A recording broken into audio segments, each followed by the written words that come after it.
Scoundrels, written by Paul Caranci, audio by Max Bowen, and edited by Skylar Batz. It has been said that political corruption is as old as government itself. Yet despite its timeless nature and its devastating impact on society, political corruption remains an elusive term. Listen to each episode of Scoundrels for some amazing stories about greed, corruption, and arrogance that sometimes defines politics in America.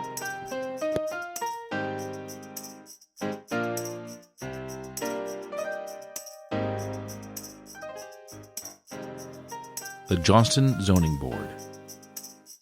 Carol, of course, had once owned her own home in Lincoln, but facing the reality of her second husband, Paul, being disabled from asbestosis from his years of work in the shipping industry, and the ever-rising costs of health care and home ownership, the insulin-dependent 67-year-old decided that it was time to sell. The youngest of her 6 children, daughter Michelle, purchased the house in 2002, netting Carol a small profit. She and Paul temporarily moved in with her daughter Margie and son-in-law Paul Caranci, the co-author of this book.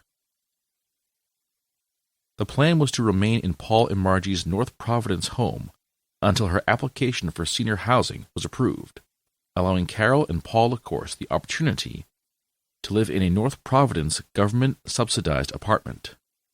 However, just over a year later, Paul, of course, died, derailing Carol's desire for senior housing. On July 30th, 2004, using most of the money she had received from the sale of her home, Carol purchased a small house and an adjoining lot in the town of Johnston, just a few miles west of her daughter Margie. The seller, Thomas Black, also a co-author of this book, inherited his boyhood home following the death of his parents. Tom was married and living in Cranston, so he decided to sell the house and the adjoining lot. He was told repeatedly by officials of the town of Johnston that the vacant lot, despite being a separate lot of record that was taxed as a buildable lot, was in fact not buildable without benefit of a zoning variance. After his realtor confirmed the need for a variance, Black was forced to sell the 2 properties as a single package.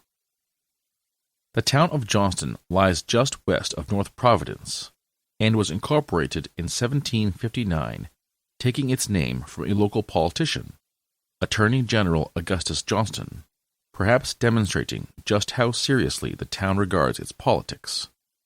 Today, its approximately 28,000 residents enjoy relative financial stability, emanating in part from a growing tax base. The improving financial outlook of the town, plus the fact that the house was situated right between a string of small, older homes lying to the north and some very large, much newer homes to the south and west, made the property the perfect investment.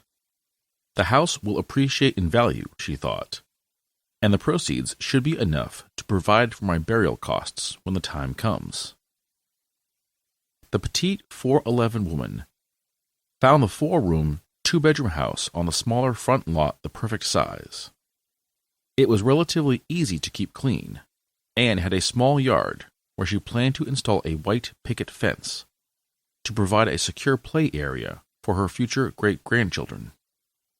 The additional 1+ acre vacant lot behind the house provided the perfect space for a retirement home of her daughter Margie, her son-in-law Paul, and their children Matthew and Heather. Building a house on that lot might require minor relief from the zoning code, relief that is generally relatively easy to obtain. If permission was denied, then she would simply build a large addition to the existing house, which would be used by her daughter, with the smaller house serving as an in-law apartment for her. But, as often happens, the plans changed. Just months after moving into the small house, she determined that living alone did not suit her. She missed the hustle and bustle of her daughter's house, and decided to move back into their home. In an accommodation that seemed to benefit everyone, she sold the small house to her son-in-law, who provided a home for his son Matthew and daughter-in-law, who was now pregnant with Paul and Margie's first grandson.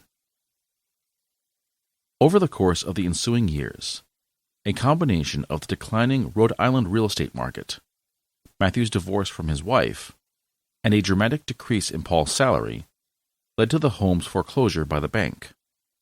Matthew and his family, which by now included 3 children, joined Paul and Margie in their North Providence home, reuniting the entire family under one roof.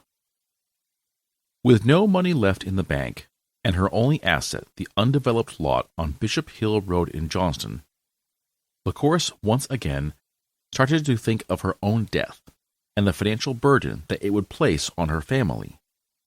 The now 76-year-old decided to sell her land as a means of providing for her current and expanding medical needs, as well as her future interment expenses. The property was listed with Affiliated Real Estate in 2010 for an asking price of $60,000. The price was below market value, but thought a fair price, considering that the buyer may need to incur the expense of appearing before the zoning board for a variance before building on the lot.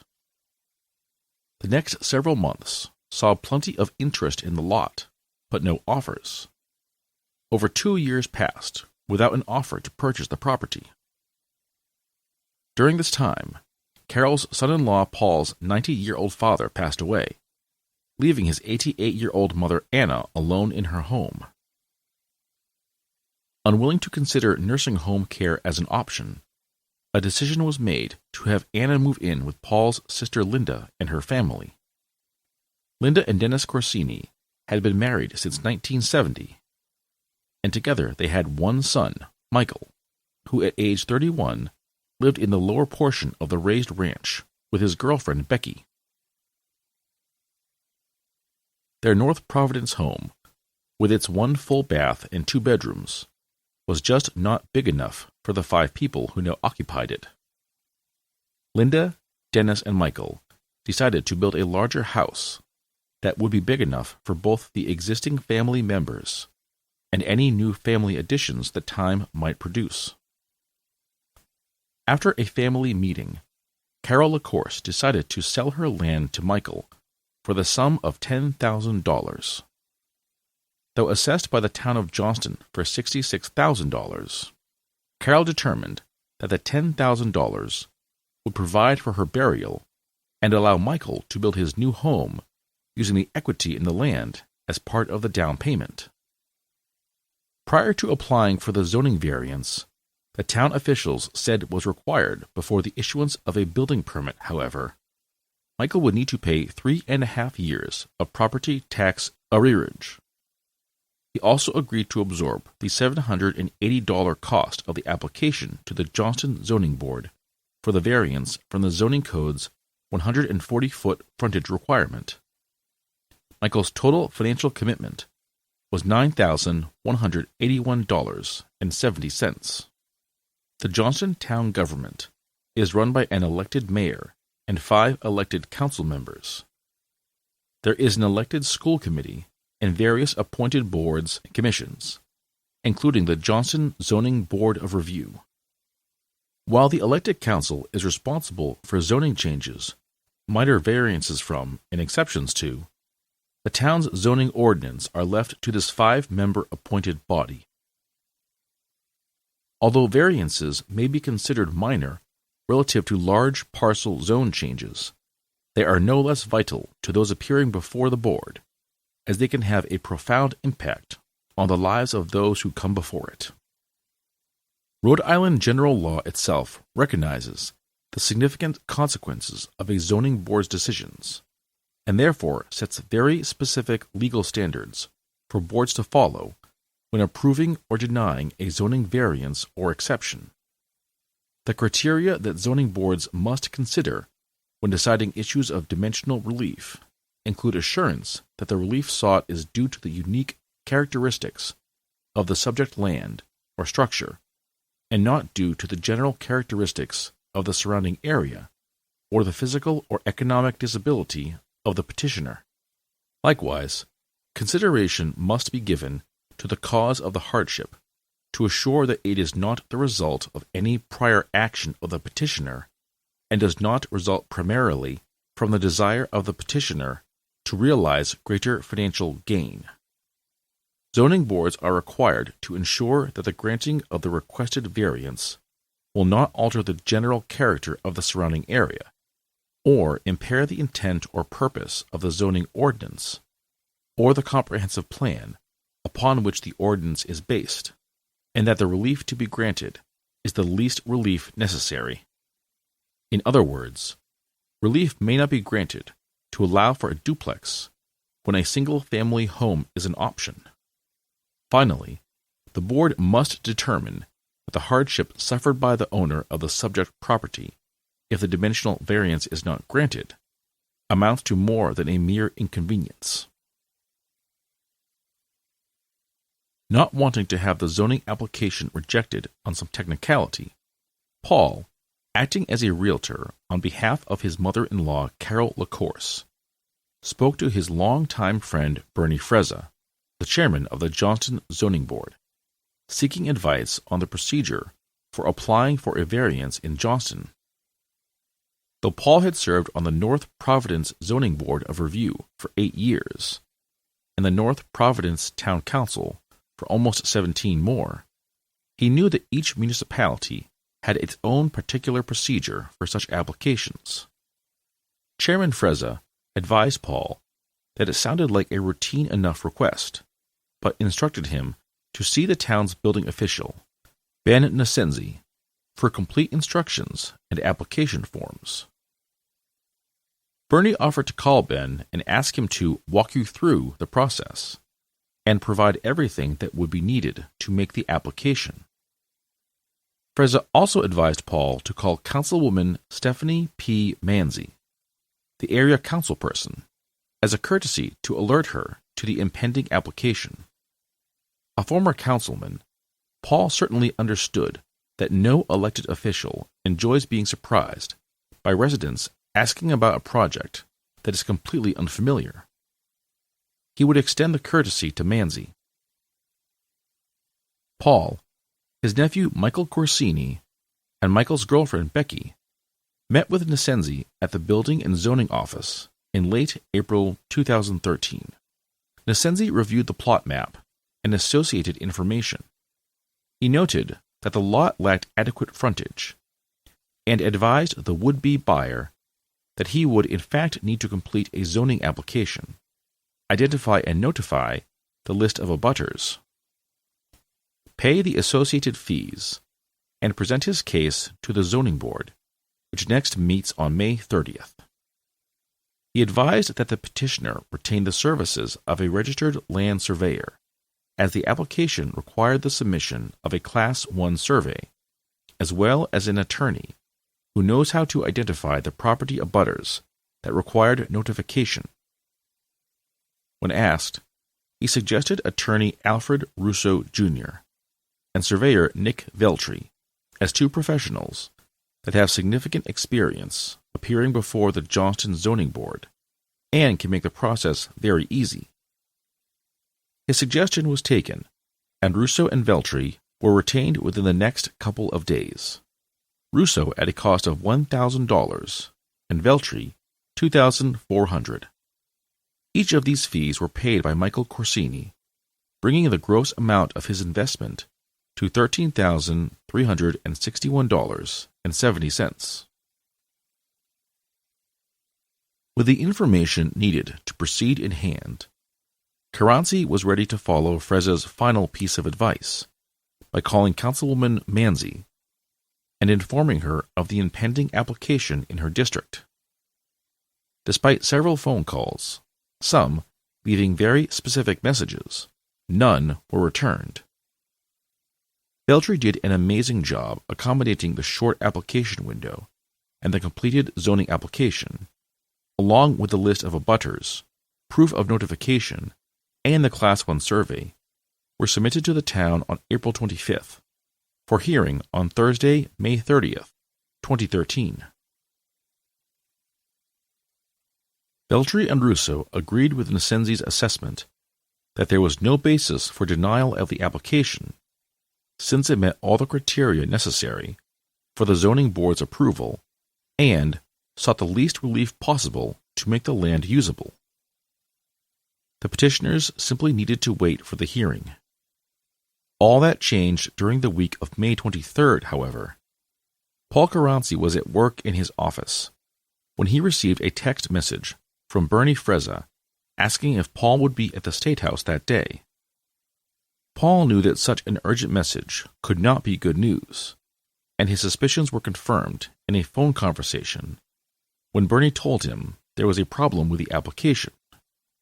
It seems that one of the neighbors, in fact, the person that purchased from the bank the very house that Paul had lost to foreclosure, was objecting to the granting of the variance. "But there are no grounds for denial," Caranci protested. Frezza said that grounds didn't matter. It was political. And the new owner of 19 Bishop Hill Road was none other than Council President Robert Russo. He had informed Mayor Joseph Policina of his objection, and the mayor made calls to the board, inquiring about the variance. Frezza sounded downhearted, and didn't hold out much promise for approval in light of the neighbors' objections. Caranci contacted the Corsinis to tell them of the latest developments and explain the circumstances to Attorney Russo. While most realized that the hearing would probably not favor the applicant, the Carancis and Corsinis prepared their case to be presented to the board. Several people filed into the Johnston Senior Citizen Center at 1291 Hartford Avenue in Johnston. This was the former site of the once popular El Morocco Club, a fine dining and nightclub facility of days gone by. Tonight, it was the site of the May 30th hearing of the Johnston Zoning Board. Several cases donned the docket, and each went exceedingly well, for the applicant ending in approval. Among those present to observe the proceedings was Council President Robert Russo, prompting one attorney who appears at most meetings to say, "Why is Russo here? He never attends these meetings." Paul and his family knew why he was there. The only question they had was whether or not he would offer his own testimony or simply impact the vote by his presence. Chairman Frezza called the case of Carol LaCourse, and Attorney Russo introduced the application, reciting all the required points of law. He noted the presence of applicant Michael Corsini, Paul Caranci, his expert real estate witness, and land surveyor Nick Veltri.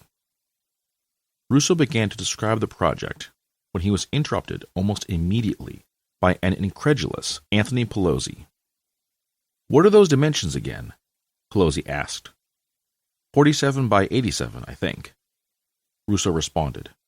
With that, the verbal assault on Russo began essentially derailing any semblance of an ordered hearing on the salient points.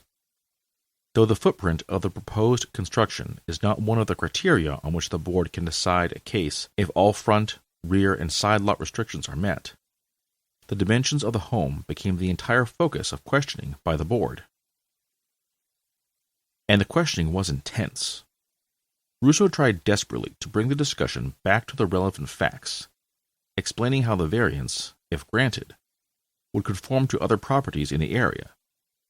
There are two means of ingress and egress to the property, Russo noted. One is 30 feet by 8 inches wide. It is an easement on the right-hand side. The other is 29 feet 9 inches on the left-hand side of the property. Again, the code here requires 140 feet of frontage.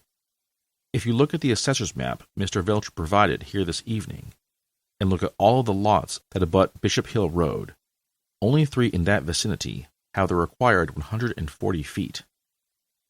All of the other properties have less. In fact, some of them have far less. Pelosi interrupted again, saying that 2 separate areas of frontage cannot be combined, and therefore, the actual frontage of the lot was only 30 feet, not the 52 feet being alleged. Russo pointed out that zoning law does not require that the areas of frontage be contiguous to be considered part of the lot's frontage. But a belligerent Pelosi replied, "I see your point. But I'm not. I'm looking at it a different way. I want to interpret the zoning law the way I see it." Caranci glanced at his wife and sister. Can he be serious? He thought to himself. Pelosi continued, saying he thought the 30-foot ingress would cause a problem for public safety vehicles and endanger the safety and welfare of the neighborhood, because at least 50 feet is required to turn a fire truck around.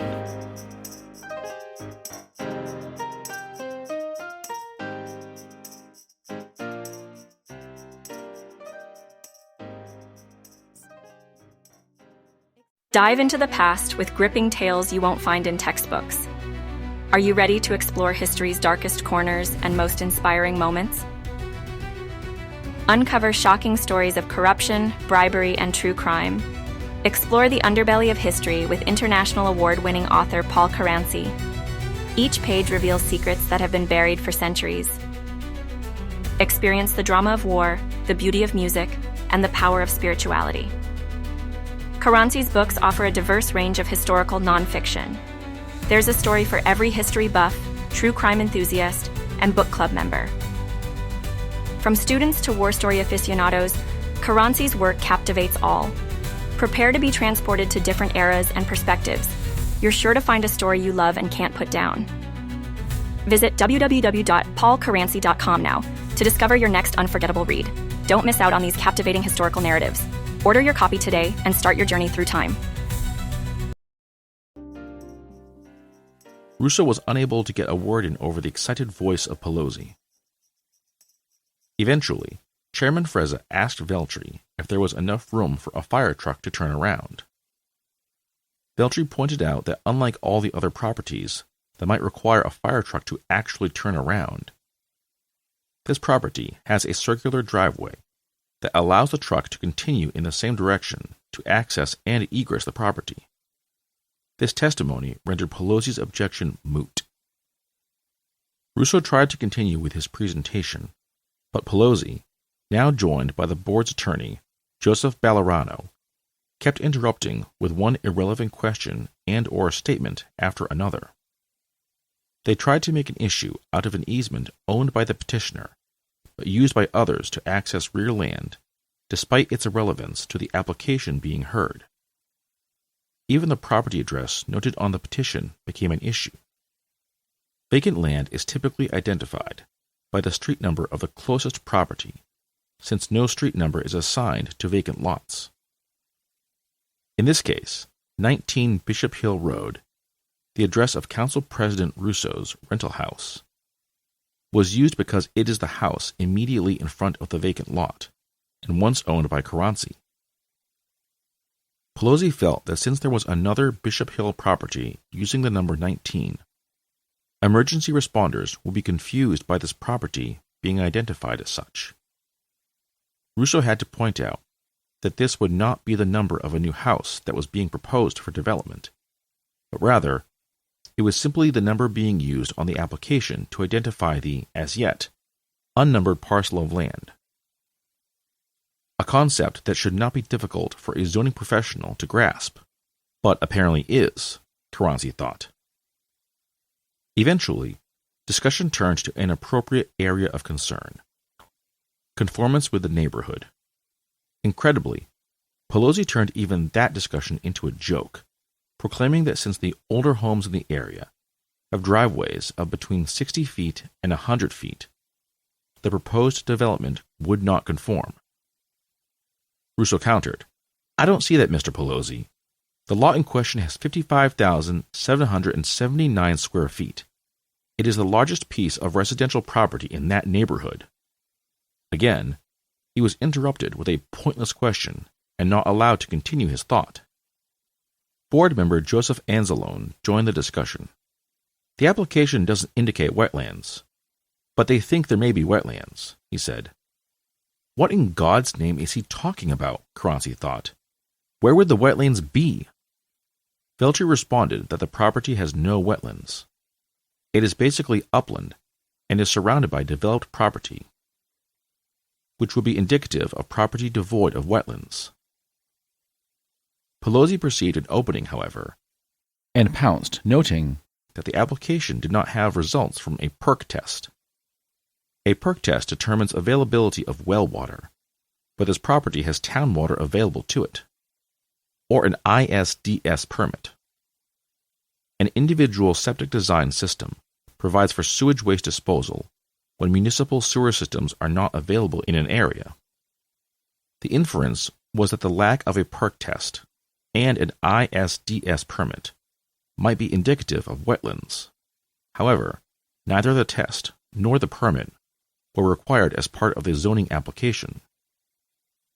A perk test is not required because the property has access to public water, and the ISDS permit is not required because it involves significant engineering work and is therefore quite expensive. Such test results and permits are typically procured once the building permits have been obtained, which is well after the zoning board hearing. Consequently, an ISDS permit is rarely sought before zoning approvals are received, and seldom included with an application for a zoning variance. Finally, as if the discussion could not get any more absurd or deviate any further from the board's authority, the members began asking about the number of bedrooms and bathrooms the proposed dwelling would have. Russo again tried to bring the members back to a relevant discussion about the issues at hand, but the session began to degenerate into a one-sided shouting match, with Ballerano and Pelosi clearly showing their bias against the application and exerting intimidation factors to encourage the petitioner's silence. At least, that's how the petitioners viewed it. Testifying as a real estate expert, Paul Caranci noted that the plan is for a single-family house, the least relief possible. Board Attorney Ballerano interrupted. This design is least relief necessary as an expert under oath? This design is the least relief that this applicant can ask for? Are you serious? He screamed. Caranci remained calm, responding, a single-family dwelling. Ballerano again interrupted him mid-sentence. Single-family use with 4 bedrooms is the least relief necessary. That is ridiculous. Caranci continued. The law defines the least relief as a use of property, not the number of bedrooms or bathrooms it might have. It is the totality of circumstances, Ballerano shot back. In the end, the board voted 4-1 to deny the application. Pelosi put forward an incoherent and irrelevant motion saying, first of all, it is excessive relief because of the size of the house with this particular plan. I mean, the number of bedrooms are excessive for that neighborhood. The number of bathrooms there are going to be a septic system there, which we didn't touch on too much. No ISDS permit has been granted by the Department of Environmental Management. Bring up the question of water, which 2 of the abutters are concerned with. It is just not the site for it. It is a buildable lot, make that clear for the record. But it is just not the site for this particular plan. 4 bedrooms. It is just probably going to be a beautiful house. It just does not fit at that site. There is no way it fits in that conformance in that neighborhood. The excessive relief, there is also height relief. They need 4 feet, one of the abutters is also concerned with that. Now to go into, it doesn't. There is an adverse impact on the neighborhood with a house of this size. It is not in conformance with the neighborhood, and I don't think it would be more than a mere inconvenience to deny this. I know the VD doctrine is not in place anymore, but if we were to deny it, it is not more than a mere inconvenience, because they have the rightful use of the property. It is a buildable lot. So I will base my findings of fact on what I said. This particular plan is just too large for that site.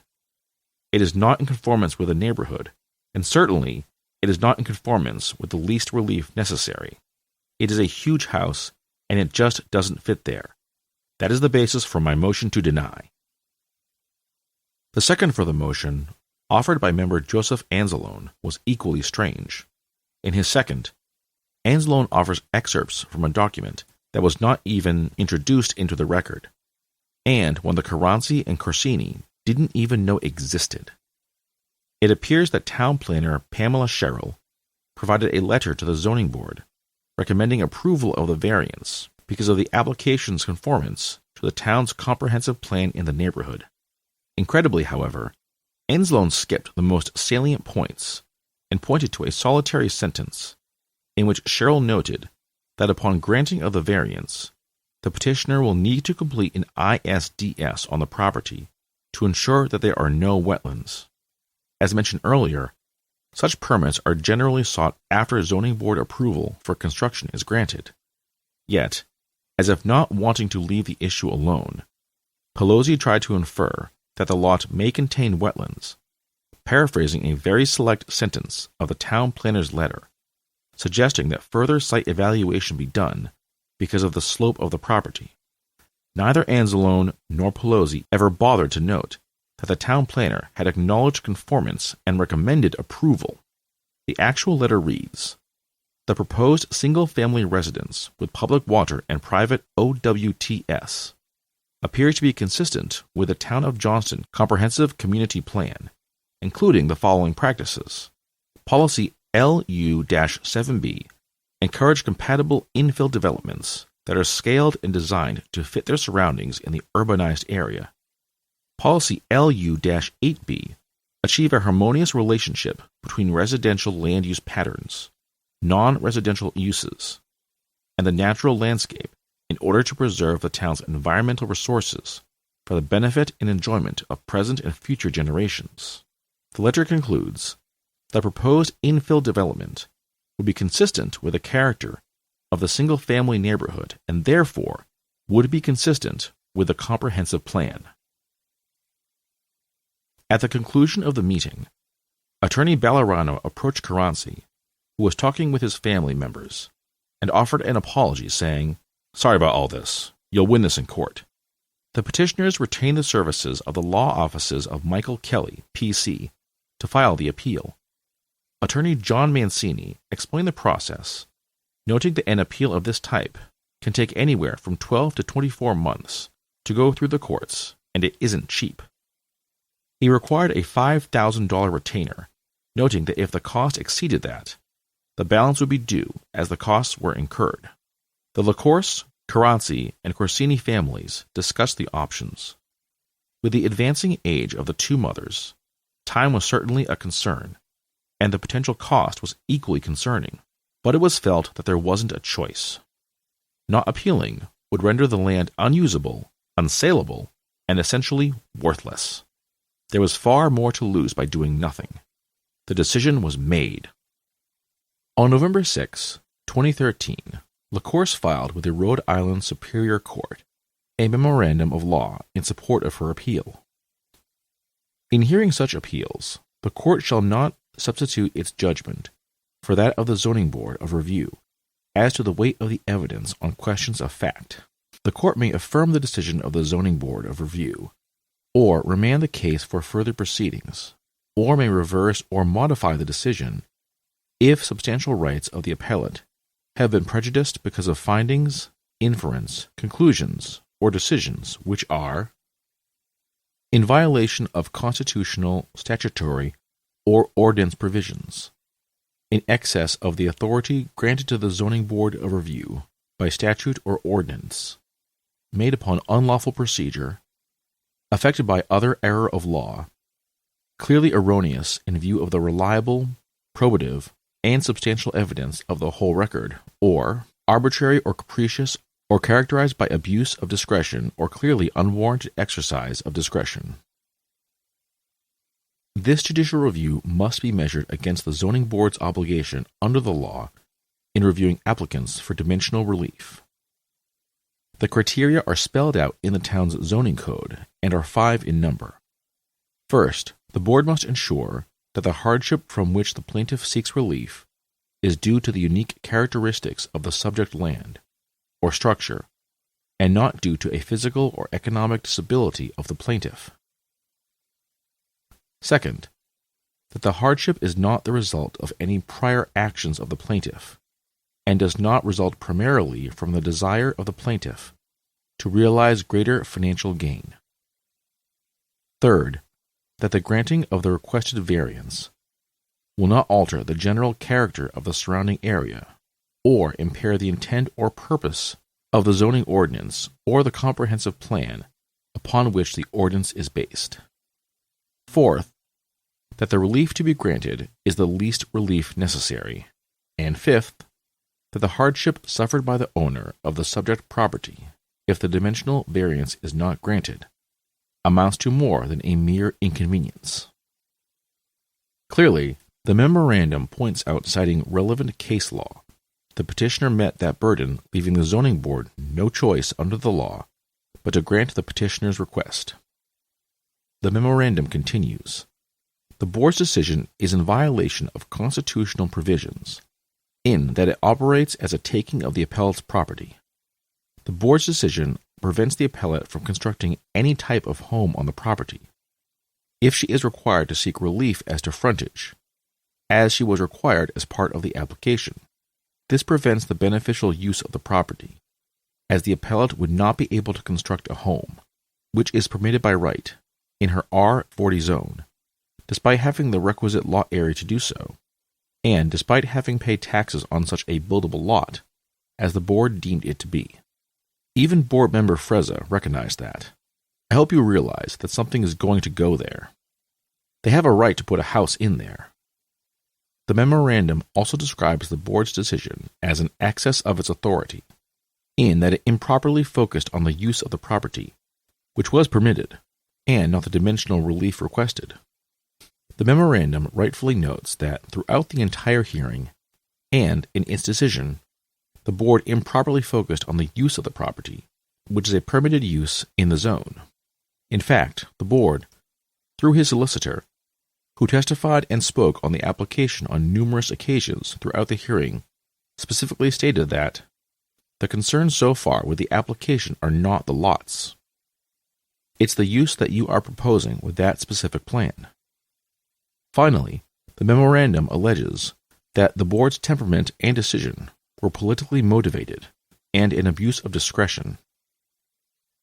In support of that claim, the petitioner points to the complete meeting transcript, which reveals troublesome treatment of the applicants by the zoning board members and its counsel, because Councilman Robert Russo is a direct abutter to the property, owning, in part, Lot 99.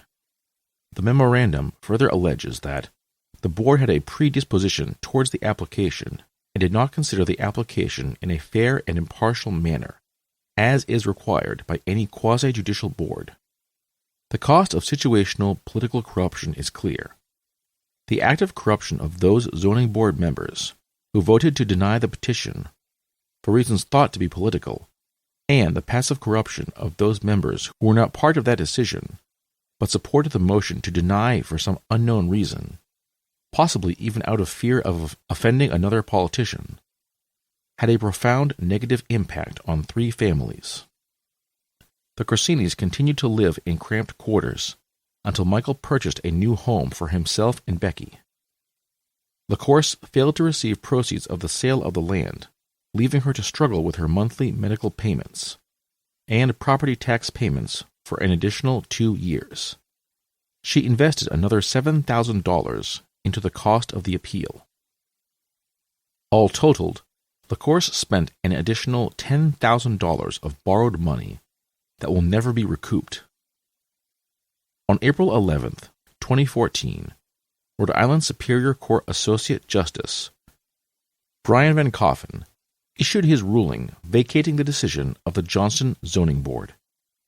Rather than focus its attention on the merits of the case presented, however, the court narrowed its attention to procedure, noting, "This court finds that the notice provided to the public was inadequate because it failed to describe the precise character of the relief sought by the appellant. In particular, the notice failed to mention that appellant was seeking dimensional relief from the height requirements of the ordinance. Because the height relief was distinctly requested by the appellant, and part of the board's decision to deny relief, the court viewed the town's omission as inadequate public notice. This fatal flaw in the filing meant that the board did not have the authority to act. The failure to provide proper notice, the court ruled, renders the board's decision a nullity, creating a situation that relieved the court of its obligation to address the merits of the appeal. The original zoning application submitted to the town of Johnston by Nick Veltri on behalf of the petitioner, clearly requests relief from both frontage and height requirements. Once received, the town failed to advertise it properly, yet the zoning board members discussed both forms of requested relief at the hearing, creating the condition that led to the court's decision. Because the court ruled that the discussion of height relief shouldn't have taken place, it nullified the meeting. LaCourse, to gain the required relief, would have no alternative but to begin the entire process again, filing an application for a new zoning board hearing. The cost and time involved in doing that with no guarantee of a different outcome, and having already lost the potential buyer, were prohibitive, and LaCourse decided instead to relist the property for sale, subject to the potential buyer obtaining any necessary permits. As if to add insult to injury, the attorney that handled the zoning board appeal in Superior Court advised LaCourse that there was no need to appeal to the zoning board for the frontage, because it was a pre-existing condition that was not being extended by any action of the property owner. In fact, she said, the Johnston building official should have advised the buyer of that fact and issued the permit in the first place. A purchase and sales agreement to sell the land to a speculative investor was signed on December 2014. The sales price was 50% below the assessed value because the developer feared what the town of Johnston may require of the developer before allowing construction on the site. As it turned out, that investor obtained a building permit from the Johnston building official to build a house similar to the one proposed by Michael Corsini, albeit a little smaller. The developer obtained the permit without the intervention of the zoning board and without the objection of the same town building official who had previously informed Corsini that zoning board relief would absolutely be required. The closing of escrow was held in April 2015, a full 2 years after the original application for a zoning board hearing was submitted by LaCourse.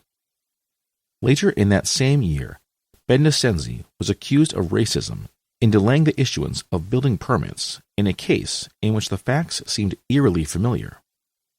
On November 24, 2015, GoLocalProv.com posted a video in which Descenzi was heard making a racially charged statement regarding a church pastor's attempts to rehabilitate a historic church in town.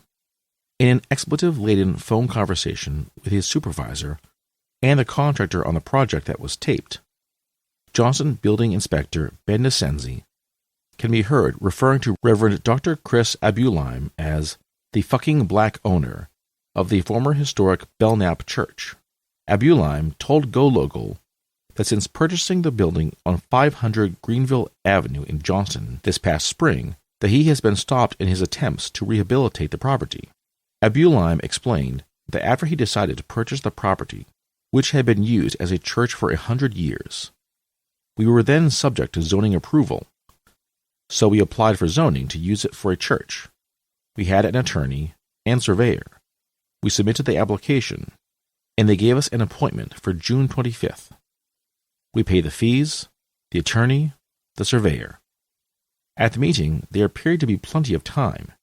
There were people ahead of us, had a good conversation with the zoning officials. So, when it came our time, it didn't seem like there'd be an issue. But then it became obvious they were going to deny us. It only lasted 4 or 5 minutes, and they didn't tell us why it was denied. Most of what they said was, "Are you done? Are you done?" That is not how a zoning hearing should be held. We paid quite a lot just to get dismissed within 5 minutes, Abulheim said. Abulheim explained that there is an appeal in Rhode Island Superior Court, so we went ahead and purchased it. After informing his parishioners of the purchase, several drove to Johnston to check out the building.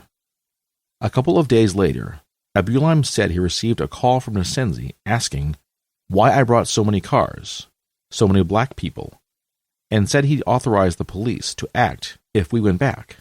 The inspector, according to Abulheim, accused the pastor of holding a service at the church, something Abulheim denies. They couldn't get rid of us through zoning, the pastor said. Now they're making it hard, Abulheim concluded. Regardless of the outcome of this case, which is still ongoing, the allegations demonstrate the impact that unfettered power can have and how, once situational corruption is allowed to flourish and take root, it strengthens and becomes a force almost too powerful for the average citizen to overcome. The cost of situational corruption, both active and passive as described in this story, is high. The actions of the Johnson Zoning Board, potentially motivated by a desire to appease a community leader at the expense of the citizens the board members are appointed to serve, are not unique. Similar scenarios are repeated in countless political jurisdictions throughout the United States, almost on a daily basis.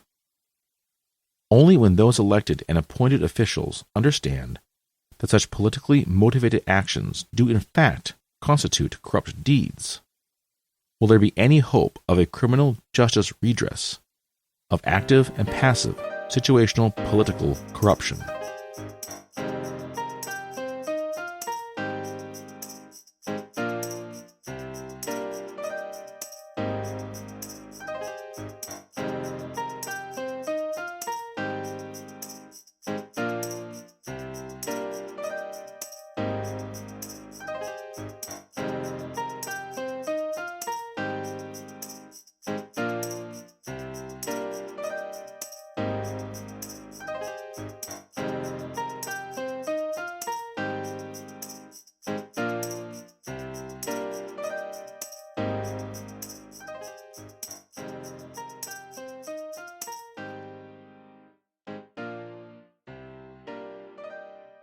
Elite Handyman Services, over 35 years of trusted residential and commercial expertise.